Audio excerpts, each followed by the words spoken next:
वहां उसको ऐसा लगा जैसे कोई खड़ा है, एक डार्क ब्लैक साया वहां पर खड़ा है। डार्क साया एकदम से बहुत स्पीड में उसके सामने से गुजरा और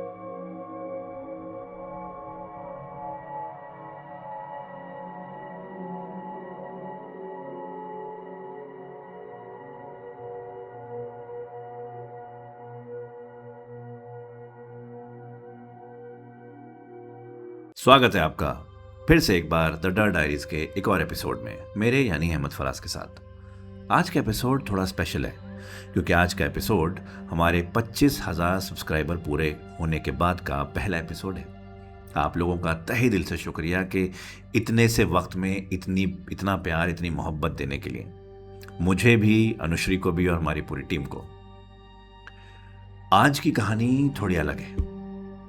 वो क्या है कि दुनिया भर में बहुत सारे कर्सेस, काला जादू या रिचुअल्स ऐसे होते हैं जिनके बारे में पढ़ने के बाद, जिनके बारे में जानने के बाद हमें, यानी कि मुझे और मेरी टीम को भी एक प्रिकॉशनरी मेजर लेने पड़े आपको ये कहानी लाने से पहले आपके सामने। ये कहानी इंडोनेशिया से है। इंडोनेशिया में जकार्ता शहर के पास के एक छोटे ज़िले से है और ये कहानी है रत्ना की। इस कहानी में जिस काला जादू के बारे में हम बात करेंगे उसको कहते हैं मिनियाक दागू। ये कहानी उनके बचपन से जुड़ी है, जिसका अंजाम क्या हुआ ये आप आगे सुनेंगे। ये कहानी है 1998 की, जब रत्ना तकरीबन 15 साल की हुआ करती थी और उस वक्त वो इंडोनेशिया के बोगोर इलाके के पास एक गांव में रहा करती थी। अब उस ज़माने में क्या होता था कि सारे आसपास के घर जो हैं वो अक्सर रिश्तेदारों के ही हुआ करते थे। तो रत्ना जिस घर में रहती थी उसके ही थोड़ा पास में उनके अंकल यानी उनके चाचा का घर था, जो रत्ना के फादर के कज़न हुआ करते थे, जिनका नाम था बायुहेंद्र। बायुहेंद्र तकरीबन 15-17 साल से मैरिड थे। देवी उनकी वाइफ का नाम था और उनके 2 बेटे थे। और यहीं पर इन सारे कज़न्स का, भाइयों का आपस में कुछ खेत हुआ करते थे जिसमें काम होते थे और वही इनका डेली का खर्चा या घर का खर्चा चलाने का काम हुआ करता था। रत्ना अक्सर आए दिन अपने चाचा यानी बायुहेंद्र के घर जाती थी अपने कज़न्स के साथ खेलने के लिए, टाइम बिताने के लिए, मस्ती करने के लिए। और वहीं रत्ना के चाचा के घर एक लड़की भी थी जिसका नाम था सरी, जो बचपन से ही रत्ना के साथ बड़ी हुई और रत्ना की एक बहुत अच्छी दोस्त बन गई थी। हालांकि सरी रत्ना से 2 साल बड़ी थी, यानी कि 1998 में सरी तकरीबन 17 साल की थी। लेकिन क्योंकि बचपन से साथ खेले थे और क्योंकि रत्ना के सारे कज़न्स जो हैं वो बॉयज़ थे, तो रत्ना का कहीं ना कहीं एक झुकाव या लगाव सरी से ज़्यादा हो गया था। सरी एक्चुअली माला की बेटी थी और माला पिछले तकरीबन 20 साल से बायुहेंद्र और उनके घर के देखभाल किया करती थी। यानी कि वहाँ की नैनी समझ लीजिए, मेड समझ लीजिए, घर का काम करने वाली, केयर टेकर जो भी हैं वो सारी माला ही हुआ करती थी और माला की बेटी थी सरी। और वहीं पीछे आउट हाउस में माला और सरी रहा करते थे। बहुत अच्छे से ये वक्त गुजर रहा था। लेकिन 1998 में कुछ ऐसा हुआ जिसके बाद बायुहेंद्र, माला और सरी, इनकी पूरी फैमिली बर्बाद हो गई। हुआ कुछ यूं था कि बायुहेंद्र ने धीरे धीरे, आहिस्ता आहिस्ता सरी को एक तरह से ग्रूम करना शुरू किया था। यानी कि कहीं ना कहीं उसकी एक नज़र थी सरी के ऊपर, और कभी कोई गिफ्ट, कभी कोई तोहफा, कभी कुछ वो सरी को देने लगा। इसी बीच एक दिन जब रत्ना और सरी वॉक कर रहे थे आपस में बात करते हुए, तो उसने नोट किया कि सरी बार बार जो है वो ऊपर वाले फ्लोर पे जहाँ पर बायुहेंद्र बैठा करते थे, रहा करते थे, वो उस पर देख रही है और अपने छोटे से बटुए में उसने एक झुमके रख रखे हैं, उनको बार बार देख रही है और मुस्कुरा रही है। अक्सर होता यह है कि जब छोटी लड़कियों को, बच्चियों को कोई एक इंसान ऐसा होता है जो उनको शिकार बनाना चाहता है तो उनको ग्रूम करता है, और वैसे ही बायुहेंद्र कर रहा था, जिसकी खबर इन सब को बहुत बाद में चली, जब बहुत देर हो गई थी। एक दिन माला ने अपनी बेटी सरी और बायुहेंद्र को एक कमरे में साथ में पकड़ लिया था। अब उसने अंदर क्या देखा ये आज तक किसी को पता नहीं है, लेकिन उसके बाद कहीं ना कहीं माला के अंदर एक रिजेंटमेंट आ गया था, न सिर्फ बायुहेंद्र को लेके बल्कि अपनी बेटी को लेके भी। वो उसी वक्त सरी को पकड़ के लेके गई, आउट हाउस में बंद करके उसने बहुत मारा। शायद माला का गुस्सा अपने मालिक के ऊपर कम और अपनी बेटी पर ज़्यादा निकला, और इसलिए भी क्योंकि अब वो ये समझ रही थी कि सरी इम्प्योर हो गई है। इसी हरकत करने के बाद एक इंसान जो अपने लेट 30s में है और एक बच्ची जो 17 साल की है, उन दोनों को उसने साथ में देखा था। असल में बायुहेंद्र की कुछ रेपुटेशन ही ऐसी थी वहां पर, सबको अंदाजा था कि किस नीच ख्यालात का इंसान है ये। इसलिए रत्ना की माँ भी उसको कम ही भेजा करती थी और बोलती थी कि जब देवी और बच्चे घर पे हों तभी जाएगा। और इसीलिए कहीं ना कहीं माला ने भी सरी को बोला था कि वो घर में तभी जाए जब मालकिन हो और बच्चे हों। लेकिन शायद सरी या तो उसने सुना नहीं या वो उस अपनी माँ की बात को इग्नोर किया और फिर यह हादसा हुआ। क्योंकि बायुहेंद्र की ये रेपुटेशन थी और क्योंकि बायुहेंद्र वहाँ के सारे इलाकों में एक बड़ी रेपुटेशन रखने वाला इंसान था, एक रसूख रखने वाला इंसान था, इसके पास पैसा भी था, ज़मीनें भी थीं, तो ऐसी रेपुटेशन होने के बावजूद किसी की हिम्मत नहीं थी कि उसके खिलाफ कुछ बोल सके। वहीं माला भी अपने मालिक के खिलाफ कुछ नहीं बोल पाई और उसने उस रात के इंसिडेंट को राज रखना ही मुनासिब समझा। यहाँ न कि अपनी मालकिन को भी नहीं बताया, जो उस रात जब उसने सरी और बायू को साथ में पकड़ा था घर पर नहीं थी। माला के सरी को मारने पीटने धिक्कारने के बाद उसने ये डिसाइड किया कि जितना जल्दी हो सके सरी की शादी कर दी जाए और उसको यहाँ से दूर भेजा जाए, ताकि जो इज़्ज़त है, जो रेपुटेशन उसकी है और उसके मालिक की है, उस पर कोई दाग ना लगे। अभी भी इस सिचुएशन में भी वो अपनी बेटी से ज़्यादा अपनी नौकरी, अपनी मालकिन, अपने मालिक के बारे में सोच रही, जो पिछले 15-20 साल से उसको पनाह दिए हुए हैं। शायद इसी को जहन की ग्रूमिंग बोलते हैं। खैर, अगले दिन उसने, इससे पहले कि वो किसी में बात फैला पाती कि इसके लिए रिश्ता ढूंढो, इसकी शादी करानी है वगैरह वगैरह, बायू ने दोनों को अपने कमरे में बुलाया, यानी कि माला और सरी को।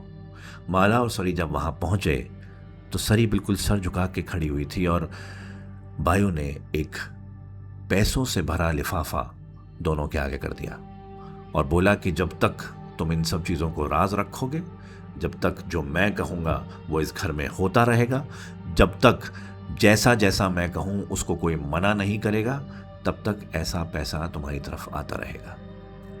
झिझकते हुए ही सही, लेकिन माला ने वो एनवेलप उठा लिया था और उस वक्त सरी को समझ में आया था कि सरी अपनी माँ और बायू के लिए शायद सिर्फ एक ट्रांजैक्शन बन के रह गई है। ये भी हो सकता है कि वो लिफाफा लेना माला की मजबूरी हो। आखिरकार वो एक विधवा थी जो पिछले 15-20 साल से इस फैमिली के दी हुई चीज़ों पर पल रही थी, चाहे वो खाना हो, चाहे वो पैसे हो, चाहे वो पनाह हो, चाहे वो घर हो, कुछ भी हो, सब कुछ इसी फैमिली का दिया हुआ था। तो या तो इसको मजबूरी कहिए कि मजबूरी में उसने वो पैसे लिए, या फिर शायद उसको लालच आ गया था, या फिर इतने पैसे देखकर उसको समझ में आया कि अगर आगे की ज़िंदगी ढंग से गुजारनी है और सरी की शादी करके उसको यहाँ से भेजना है, उसके लिए भी पैसे ही लगेंगे। तो माला ने वो पैसे लिए और दोनों चुपचाप वहाँ से निकल गए। अगले दिन माला ने सरसरी तौर पर अपनी मालकिन देवी से ये मेंशन किया कि वो सरी के लिए कोई लड़का ढूंढ रही है। अब देवी जैसे थी वैसे उसने आगे बात फैलानी शुरू करी और उसने अपने हस्बैंड बायू को भी 2 दिन बाद बताया कि माला जो है वो सरी के लिए लड़का ढूंढ रही है। ये सुनकर बायू को शायद उसकी ईगो को ऐसा ठेस पहुंचा कि कोई और ऐसा कैसे कर सकता है सरी के साथ, कोई और सरी को कैसे लेके जा सकता है बिना बायू के इजाज़त के। तो वो उन पर इतना गुस्सा हुआ कि उसी वक्त वो आउट हाउस में जाकर, जहां माला और सरी थे, उनके ऊपर बहुत चिल्लाया, माला को मारा भी और सरी को भी 2-4 थप्पड़ लगाए। उनको ये बोल के आया कि तुम लोग मेरे टुकड़ों पर पलते आए हो, आज भी और आगे भी मेरे टुकड़ों पे पलोगे, मेरी इजाज़त के बगैर सरी तो क्या, माला भी कुछ नहीं कर सकती। अब उस इंसिडेंट को कुछ दिन गुजर गए। सरी के लिए ज़िंदगी थम सी गई, क्योंकि उस दिन के बाद से बायू ने उसका कहीं भी जाना बंद कर दिया। सिर्फ आउट हाउस से घर, घर से आउट हाउस। वो पहले स्कूल जाया करती थी, वो भी बंद कर दिया। किसी के साथ खेलने जाया करती थी, रत्ना से मिला करती थी, वो भी बंद कर दिया। उधर रत्ना परेशान थी क्योंकि वो अपनी दोस्त से मिल नहीं पा रही थी। तो एक दिन रत्ना ने डिसाइड किया कि चाहे सरी आए ना आए, वो सरी से मिलेगी। वो किसी तरह छुपते छुपाते, लोगों को बिना बताए, वो सीधा आउट हाउस में पहुंची। उसने खटखटाया, सरी ने दरवाज़ा खोला और सरी की हालत देखकर रत्ना की आंखों में आंसू आ गए। सरी बिल्कुल सूख चुकी थी। उसकी आंखों के नीचे एक अजीब सा डार्क सर्कल्स पड़ गए थे, गड्ढे पड़ गए थे। अजीब सी उसकी हालत हो गई थी। उसको समझ में आया था कि शायद ये किसी बहुत बड़ी परेशानी से गुजर रही है या कोई ट्रॉमा है जिसकी वजह से इसकी हालत है। उसको देख नहीं पाई कि इससे पहले कि वो और कुछ बात कर पाती, सरी को उसकी माँ ने आवाज़ दी, क्योंकि माला नहीं चाहती थी कि सरी का और रत्ना का मिलना बायू को नज़र भी आए और बायू फिर अपना कहर इन पर बरसाए। और जैसे ही उसकी माँ ने आवाज़ दिया, सरी ने दरवाज़ा बंद कर दिया। रत्ना काफ़ी परेशान होकर वापस गई थी। उसने अपनी माँ से बात भी करी थी इस बारे में, लेकिन रत्ना को बहुत वक्त बाद पता लगा था कि सरी के साथ क्या हुआ था। अच्छा, इस बीच ये हुआ कि देवी, जो बायू की वाइफ थी और इतने साल की वाइफ थी, कहीं ना कहीं वो भी बायू की उस अजीब सी रेपुटेशन के बारे में वाकिफ़ तो थी। और जिस तरीके से बायू घर में रहने के बावजूद और जब सरी काम करती थी उस वक्त जिस तरीके से सरी को देखा करता था, जिस क्रीपी नज़रों से वो सरी को देखा करता था, नज़रें चुरा चुरा के, जब कोई नहीं देख रहा सरी काम कर रही है, तब देवी को शक तो हो चुका था। काफ़ी टाइम से उनको शक था। और इसीलिए जब लड़का ढूंढने वाली बात माला ने देवी से करी, तो देवी ने मौका देखकर जानबूझकर बायू के सामने बात रखी थी। और बायू का रिएक्शन देखकर देवी समझ गई थी कि बायू की जो नज़र है वो ठीक नहीं है और उसका इरादा नेक नहीं है। इसीलिए उसने बायू की छानबीन शुरू करी थी। और उसी के कुछ दिन बाद देवी ने बायू और सरी को आउट हाउस में ही रंगे हाथ पकड़ा था। वो इंसिडेंट हुआ, उन्होंने पकड़ा और फिर उसके बाद ऐसा लगा जैसे ऑल हेल ब्रोक लूज। चीखना, चिल्लाना, मारना, पीटना सब हो गया। आसपास के लोग आ गए, सब इकट्ठे कर लिए देवी ने।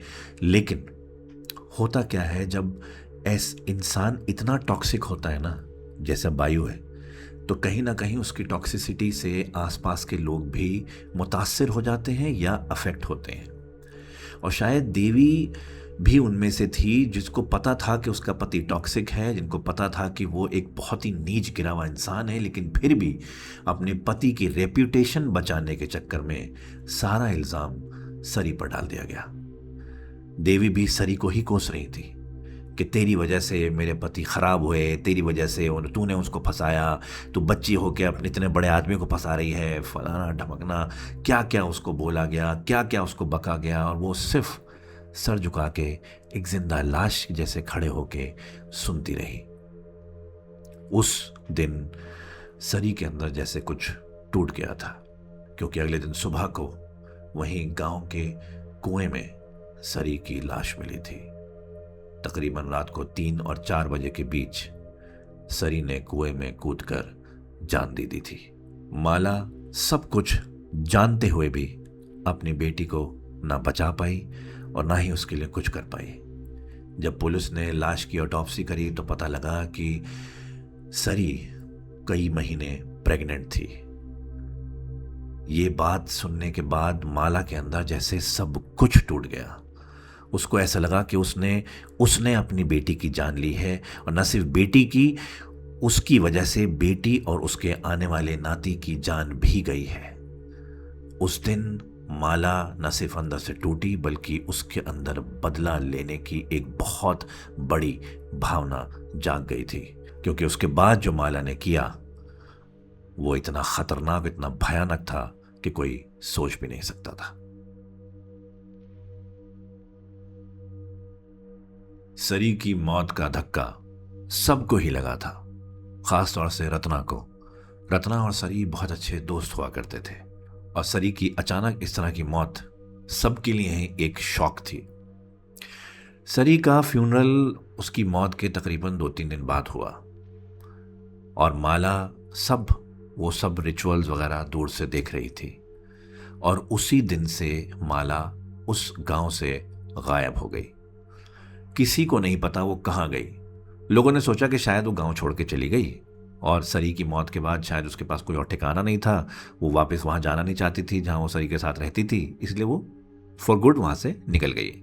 लेकिन लोग ये नहीं जानते थे कि माला वहाँ से निकलने के बाद अपने गांव जो बान्यू वांगी के पास हुआ करता था वहाँ गई थी। असल में बान्यू वांगी देवी का भी होम टाउन था, तो इसी तरह से वो कनेक्शन बना था और इसीलिए देवी कई साल पहले माला को लेके अपने आउट हाउस में ठहराया था ताकि वो उसका ख्याल भी रख सके और वो घर का काम और वो सब कर सके।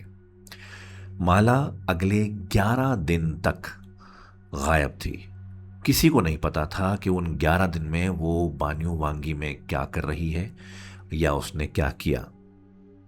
11 दिन बाद अचानक रत्ना अपने स्कूल से वापस घर की तरफ जा रही थी कि उसको पीछे से कुछ आवाज़ आई, जैसे जिस रास्ते पर वो निकल रही थी उसके दोनों तरफ थोड़े से पेड़ पौधे वगैरह थे, उनमें कुछ हिल रहा हो वैसी आवाज़ आई। अक्सर उस गांव में जो आफ्टरनून है वो बड़ी खामोश हुआ करती थी क्योंकि लोग दोपहर में ब्रेक लेते हैं। उस टाइम ये एक सिलसिला था और ख़ास तौर से किसानों में ये होता है। लेकिन जब आवाज़ आई तो रत्ना डर गई। उसने रुक के इधर उधर देखा थोड़ी देर, लेकिन उसको समझ में नहीं आया कि आवाज़ कहाँ से कि अचानक उसने देखा कि माला झाड़ियों से निकलती हुई, जैसे वो वॉक करती थी लिम्प करके क्योंकि उसका पैर में कुछ प्रॉब्लम थी, वैसे ही चलती आ रही है। आम तौर पे अगर ये वो टाइम होता जब सरी जिंदा थी तो अगर रत्ना और माला एक दूसरे को कहीं मिल भी जाते थे तो माला बड़े प्यार से रत्ना के बारे में पूछा करती थी कि उसका दिन कैसा गया, पढ़ाई कैसी चल रही है, और रत्ना और सरी भी आपस में बातें किया करती थी। ये एक सिलसिला होता। लेकिन अब सिचुएशन दूसरी थी। सरी दुनिया में नहीं थी और 11 दिन बाद पहली बार माला दिख रही थी गांव में। माला जिस तरीके से वॉक कर रही थी लेकिन उसके हाथ में एक थैली थी जिसमें रत्ना को कुछ पुराने कपड़े नजर आ रहे थे और कुछ और सामान था जो उसके समझ में नहीं आया क्या था, और वो लिम्प करती हुई जा रही थी। जब माला ने ये देखा कि रत्ना उस थैली पर देख रही है तो बिना कुछ कहे बिना कुछ करे इग्नोर करके अचानक से उसने रास्ता क्रॉस किया और फिर से झाड़ियों में कहीं चली गई। माला वहां से वॉक करती हुई सीधा पहुंची अपने मालिक देवी और बायुहेंद्र के घर। उसने दरवाज़ा खोला और एक शायद जैसे उसके जहन में कुछ था जो वो करना चाहती थी, उसके इरादे से वो अंदर घुस के आंगन तक पहुंची और दूसरी तरफ से आई देवी ने देखा माला को। देवी एकदम से शॉक हो गई कि इतने दिन बाद वो ये समझ रहे थे कि माला निकल गई है, यहाँ से चली गई और वो वापस। और एक अजीब सी बात थी उसके अंदर। इन्हीं कुछ 11 दिन में ऐसा लग रहा था जैसे माला की उम्र कई साल बढ़ गई हो। बाल अचानक से ज़्यादा सफ़ेद दिख रहे थे, चेहरे पे झुर्रियाँ पहले से ज़्यादा बढ़ गई थीं। ऐसा क्या करके आई थी वो इन 11 दिनों में? खैर, इस वक्त देवी अगर उसको काम पर नहीं रखती या वापस उसको आउट हाउस में नहीं रखती तो एक तरह से रेपुटेशन भी खतरे में थी कि जिसकी बच्ची मरी है उसका उस फैमिली का कुछ ना कुछ तो फ़र्ज़ बनता है। तो क्योंकि भाई फिलैंथ्रोपी भी करनी होती है ऐसी फैमिलीज़ को, तो उसने माला को वापस काम पे रख तो लिया, लेकिन उसको ये हिदायत दी गई थी कि वो घर के अंदर नहीं आएगी, जो काम करेगी बाहर करेगी। माला ने भी बिना कुछ कहे बिना कुछ समझे देवी की बात मान ली, जैसे माला किसी चीज़ का इंतज़ार कर रही हो। माला अब उसी आउट हाउस में रहने लगी थी, बाहर का ही झाड़ू पोछा करती थी, बाहर के पोर्च पे झाड़ू लगाना, पोछा लगाना, सफाई मेंटेन रखना और इनके कपड़े ले जाके उसी कुएं के पास धोना जिस कुएं से उसकी बेटी सरी की लाश मिली थी। जब रत्ना को ये सब पता लगा, रत्ना को धक्का सा लगा। उसको लगा कि बहुत क्रूअल चीज़ है कि माला को वापस रख भी लिया है और कोई उससे सरी के बारे में बात नहीं कर रहा, कोई उसका ग्रीफ शेयर नहीं कर रहा, कोई उससे ऐसी बात नहीं कर रहा, और बल्कि उसको वही काम, उसी कुएं के पास काम करने को बोल दिया गया जिस कुएं में उसकी बेटी की लाश मिली थी। रत्ना चुप होकर बस ये सब देखती रही, क्योंकि उसको हिदायत थी उसके माँ बाप की तरफ से कि इन सब चीज़ों में उसको ना तो पढ़ना है और ना ही इनके बारे में किसी से बात करनी है। इधर माला ने बिना कुछ कहे वो काम संभाल लिया था, और ये भी हिदायत मिली थी माला को कि वो बायू के सामने नहीं आएगी किसी भी सूरत। तो वो सुबह सबके उठने से पहले बाहर बाहर का काम करके, अपना काम करके अपने आउट हाउस में चले जाया करती थी। कई दिन गुजर गए ऐसे ही, और बायू को लगा कि अब ये सारा मामला ठंडा हो चुका है, तो अब उसकी ऐश, वो दोबारा अपने रूटीन में और दोबारा अपनी गंदी जहनियत को अंजाम देने के लिए अपना नया शिकार ढूंढने लगा। और इधर देवी ने भी खामोशी इख्तियार कर ली थी, क्योंकि उसको लगा कि बोलने से फ़ायदा क्या है। अगर वो बोलेगी तो वो भी शायद इस घर से, इस ऐशो आराम से हाथ धो बैठेगी, और गांव वाले भी बड़े आसानी से सरी की मौत भुला गए थे। एक इंसान, सिर्फ एक इंसान जो सरी की मौत नहीं भूला था, वो थी माला। माला मौके का इंतज़ार कर रही थी, क्योंकि माला पिछले 11 दिन में एक ऐसा रिचुअल करके आई थी जिससे बायुहेंद्र की पूरी फैमिली बर्बाद होने वाली थी। उसका नाम था मियांग दागू, जिसका लूज ट्रांसलेशन होता है जबड़े का तेल। इसमें ये बहुत पुराना इंडोनेशियन रिचुअल माना जाता है, और इसमें होता यह है कि किसी एक इंसान की अगर बेवक्त मौत हो, या कोई वायलेंट मौत हो, एक्सीडेंट में, सुसाइड में, या किसी और तरीके से, तो उसके जॉ के पास के फैट को निकाला जाता है, उसको बॉयल किया जाता है, उसको पकाया जाता है अगले 7 रातों तक। और ये काम अक्सर वो लोग करते हैं जो जैसे तांत्रिक होते हैं वहाँ के, या जिन्होंने कहा जाता है कि अपनी ही सोल का एक पार्ट डेविल को बेच रखा है, या काला जादू में माहिर हैं, या वो तंत्र विद्या जानते हैं। वहाँ के लोग ये वही कर सकता था। और जब वो फैट उबाल लिया जाता है, उसको पकाया दिया जाता है 7 रातों तक, और फिर अगर वो किसी के कपड़ों में मिलाया जाए, या किसी को खिला दिया जाए, या किसी को पिला दिया जाए, तो उसकी ज़िंदगी बर्बाद हो जाती है। उसका अंजाम सिर्फ और सिर्फ मौत होता है। इसका कहते हैं कोई इलाज भी मुमकिन नहीं है। इन पिछले 11 दिन में माला ने अपने गांव में ये सब किया था, और अब वो आउट हाउस में रहकर सिर्फ इंतज़ार कर रही थी इस फैमिली को बर्बाद होने का। इसी बीच एक रात अचानक से बायू और देवी का छोटा बेटा आदि रोता हुआ, बिलखता हुआ, भागता हुआ अपने पेरेंट्स के रूम में आया, और उसने बोला कि सोते हुए किसी ने उसका पाँव पकड़ के खींचा है। हालांकि आदि के लिए नई बात नहीं थी। आदि असल में छोटा बेटा था, 7 साल का था, और काफ़ी पैम्पर्ड था। इतना पैम्पर्ड कि वो 7 साल की उम्र में भी कभी कभी अपने माँ बाप के बीच में सोया करता था, और कभी कभी अपना अंगूठा अपने मुंह में लेकर सोया करता था, और स्टैमर भी करता था। उसकी स्पीच थेरेपी भी चल रही थी। तो नाइटमेयर्स उसके लिए कोई नई बात नहीं थे।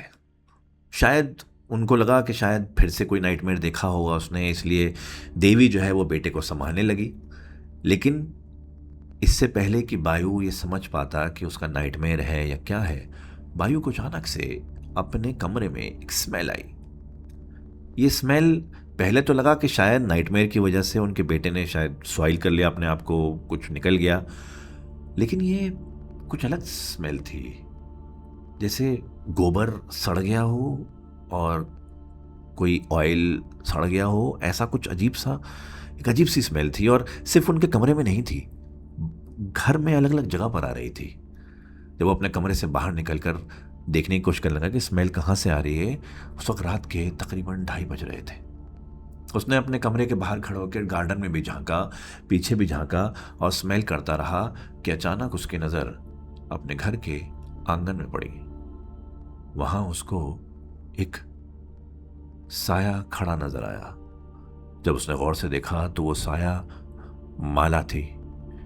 माला आंगन में खड़े होकर बायु को घूर रही थी।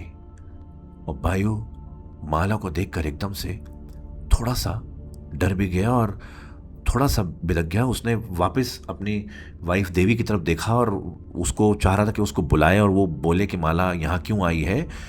देवी अंदर बच्चे को संभाल रही थी।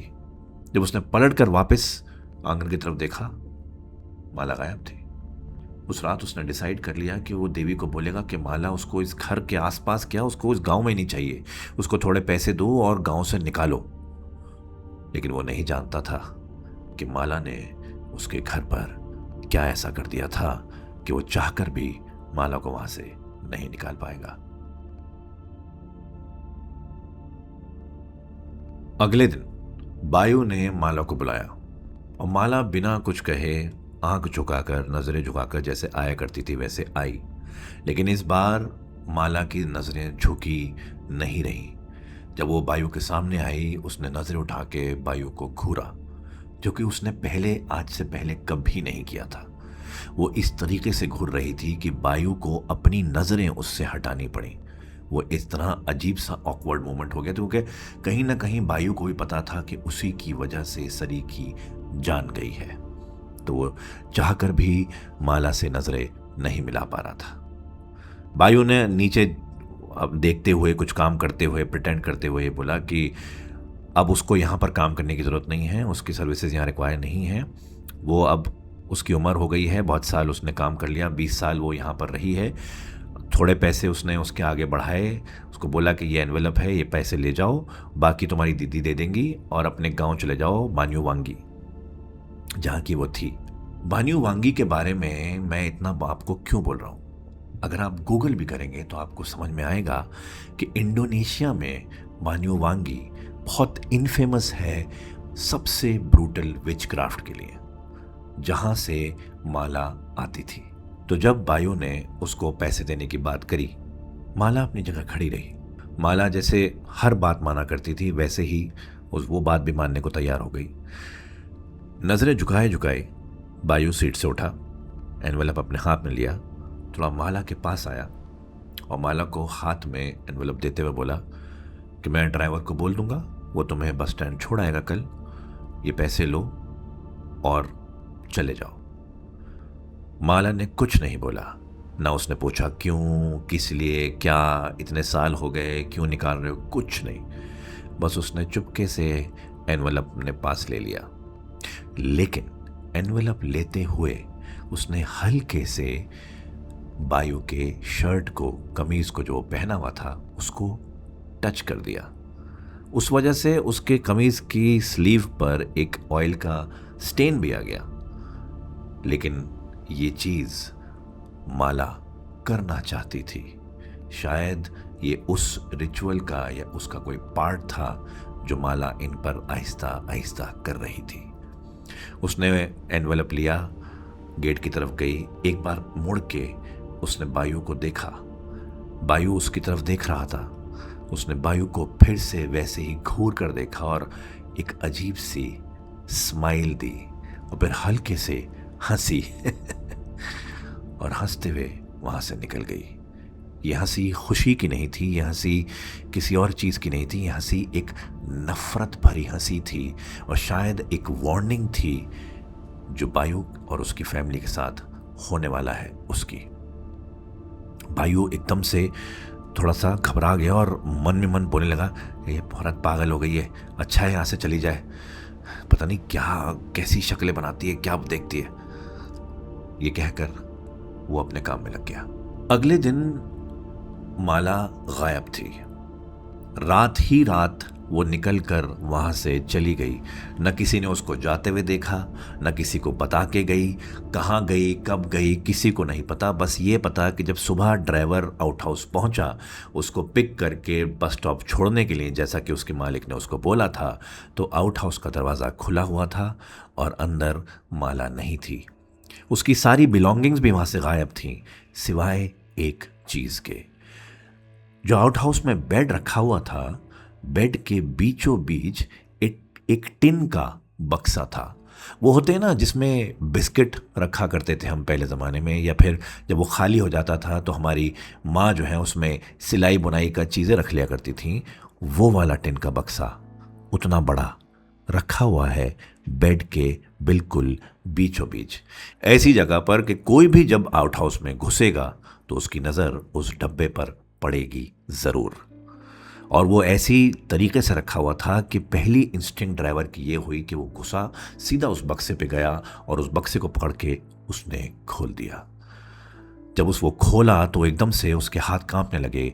अंदर एक ब्राउन कलर का कपड़ा था जिसके अंदर वो एनवेलप रखा हुआ था जिसमें नोट भरे हुए थे, मोटा एनवेलप, काफ़ी सारे नोट।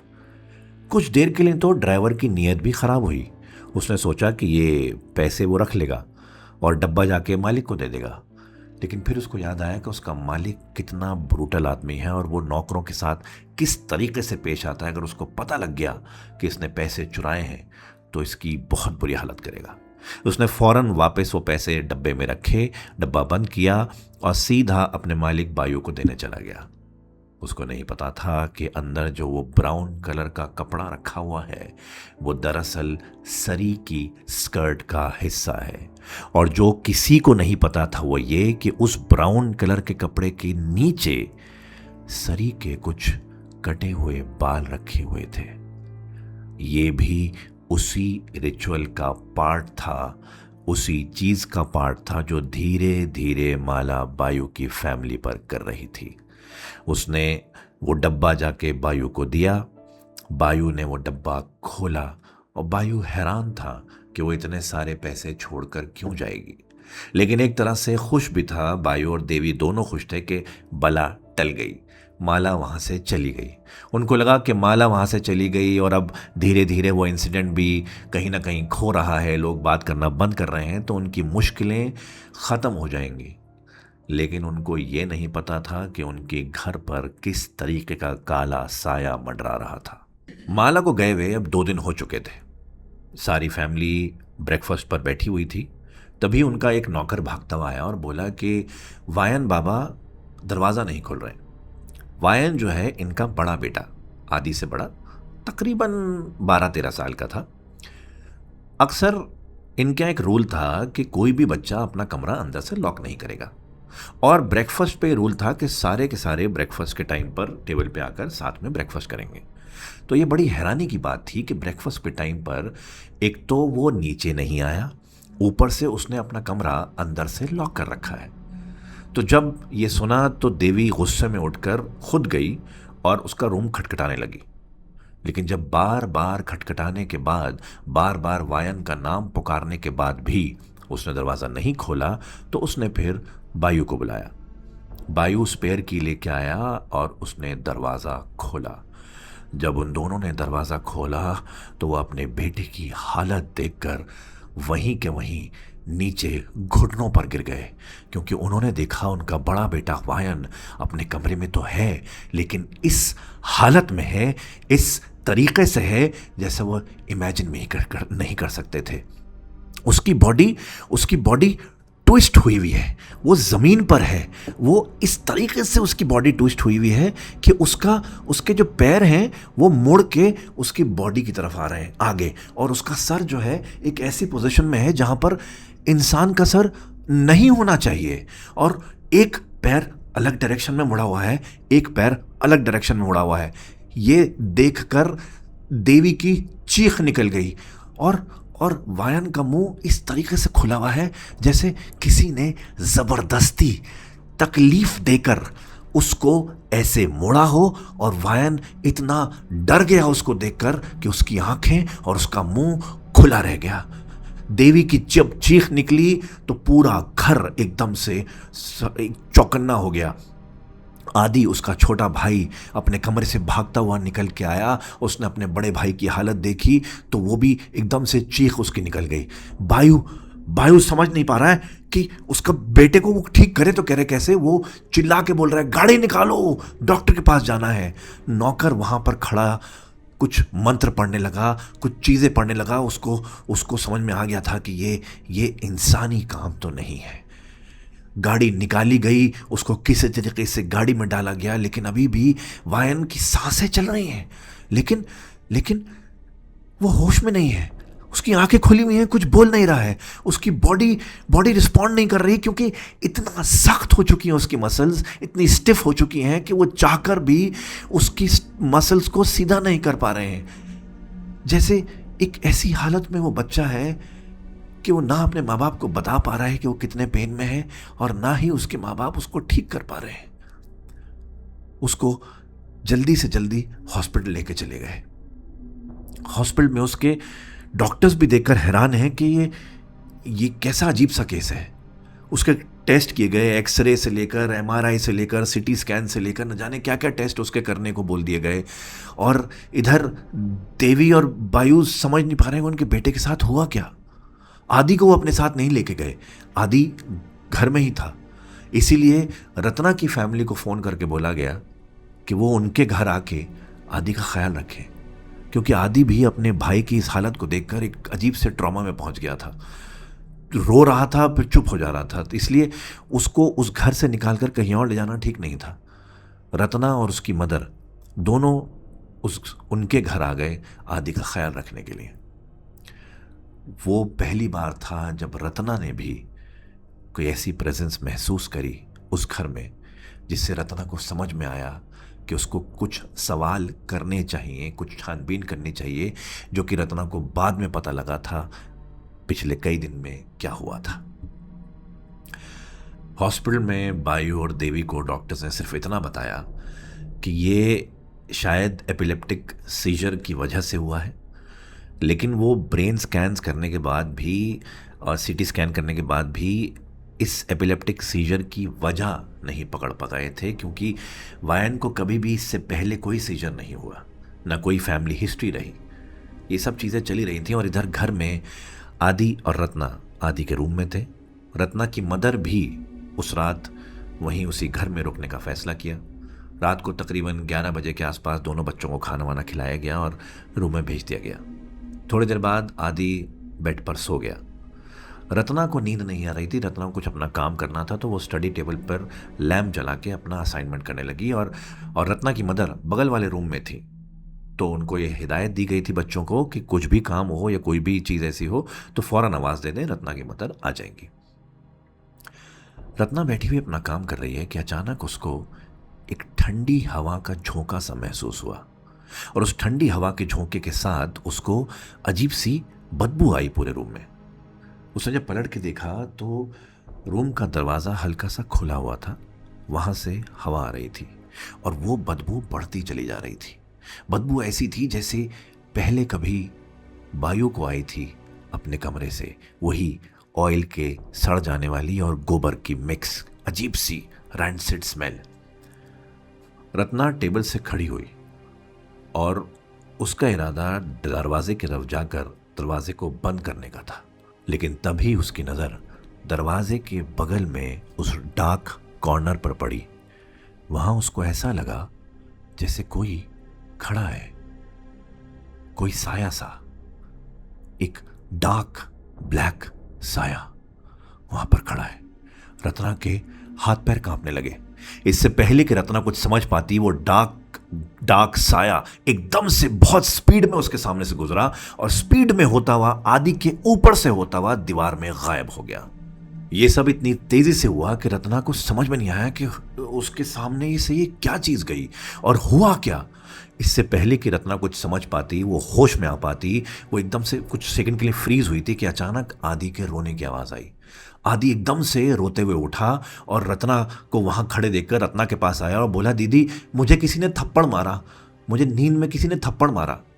पर रत्ना तो वहीं खड़ी थी, रत्ना ने तो किसी को मारते हुए नहीं देखा, लेकिन आदि के गाल पर इस तरीके का निशान था जिससे किसी ने बहुत तेज, बहुत पावर से थप्पड़ मारा हो और वो उसकी उंगलियां उस पर छप गई हो।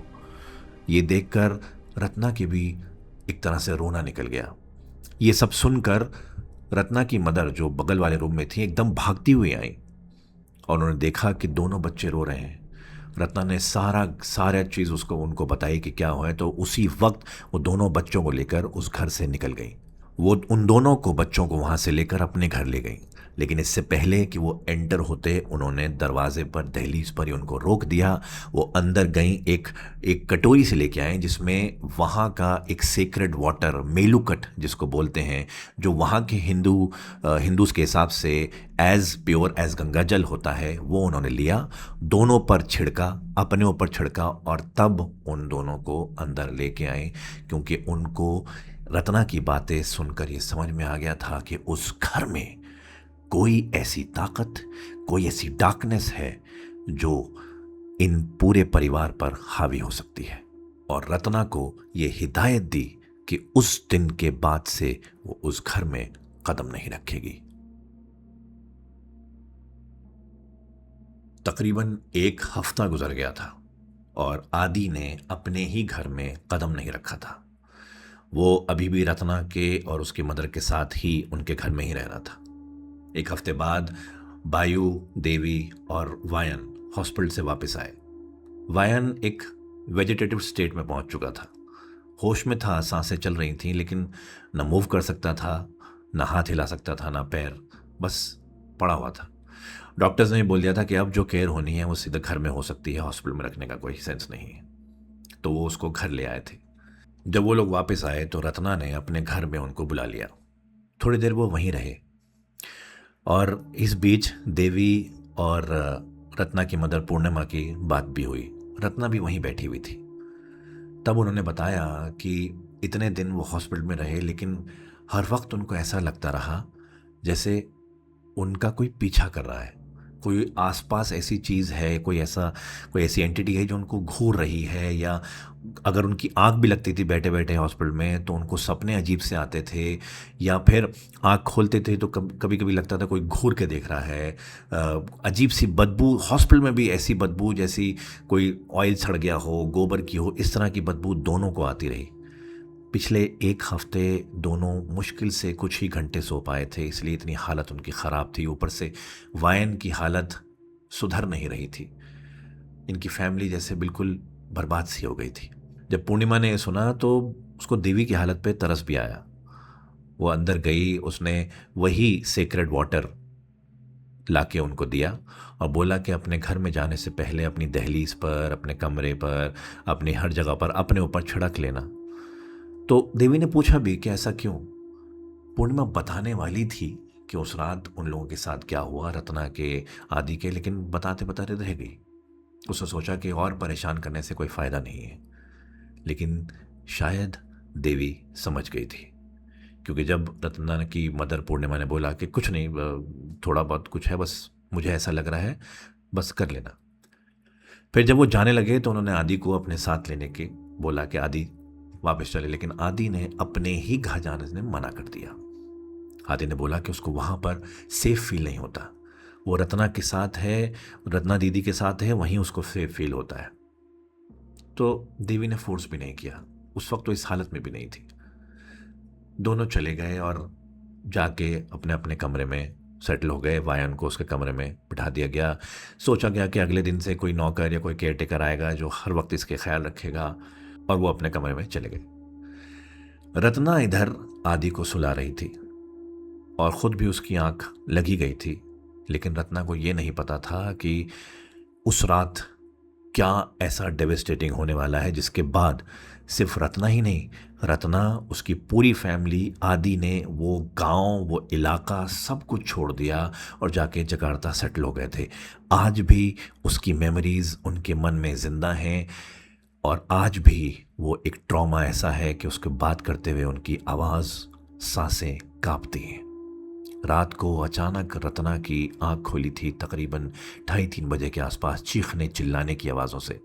जब रत्ना उठी, उसने अपने कमरे का खिड़की खोली तो उसको नज़र आया एक ऐसा मंज़र जिसको देखकर उसकी आंखें फटी की फटी रह गईं।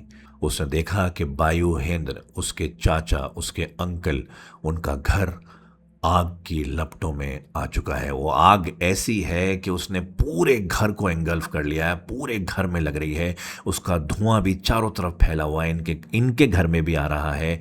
और वो लपटें ऐसी हैं कि उसकी गर्मी रत्ना अपनी खिड़की में महसूस कर सकती है। वो चीखने लगी, चिल्लाने लगी, उसके रोने लगी, और ये सुनकर आदि भी उठ गया था। आदि भी खिड़की पर आकर अपने ही घर को जलता हुआ देख रहा था। पूर्णिमा ने मना कर दिया था रत्ना को, आदि को वहाँ से निकलने के लिए, और रत्ना के फादर ऑलरेडी नीचे पहुँच चुके थे और मोहल्ले वाले सब इकट्ठे हो चुके थे, जो जो कर सकते थे कर रहे थे, इमरजेंसी सर्विसेज को फ़ोन कर चुके थे। लेकिन सबको पता था कि अंदर देवी, वायु और वायन इस आग की लपेट में आ चुके हैं।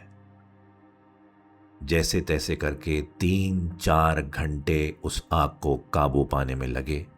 जब फाइनली आग काबू आई, तब अंदर से 3 लाइफलेस जली हुई, झुलसी हुई बॉडीज मिली, जो कि थी वायुहेंद्र, देवी और वायन। ये बात पूरे गांव, पूरे इलाके में फैल चुकी थी कि ऐसा हादसा हुआ है, और सब के सब बातें करना शुरू हो गए थे कि क्या वजह थी, किस लिए हुआ। ऑफिशियल वजह ये बताई गई कि कोई शॉर्ट सर्किट हुआ जिसकी वजह से आग लगी, लेकिन लोगों का मानना ये था कि हो ना हो इसमें शायद माला का कोई ना कोई हाथ है, क्योंकि माला 11 दिन गायब रही थी और 11 दिन के बाद उसको फिर से गांव में देखा गया था, फिर से उसको नौकरी पर रखा गया था। और क्योंकि माला ऐसी जगह से थी जिसका नाम है बान्योवांगी, जो वैसे ही इंडोनेशिया में इनफेमस है विचक्राफ्ट के लिए, और क्योंकि देवी भी उसी जगह की थी, तो जब इन तीनों का फ्यूनरल हुआ था, जब इन तीनों का अंतिम संस्कार हुआ था और देवी के ख़ानदान के, गांव के और लोग भी आए थे, तो उन्होंने ये पुख्ता कर दिया था कि ये आग अपने आप नहीं लगी। ये आग उस जादू का हिस्सा है, उस रिचुअल का, उस काले जादू का हिस्सा है जो माला ने इस फैमिली पर बदला लेने के लिए किया था, जिसका नाम है मैनियाक दागू।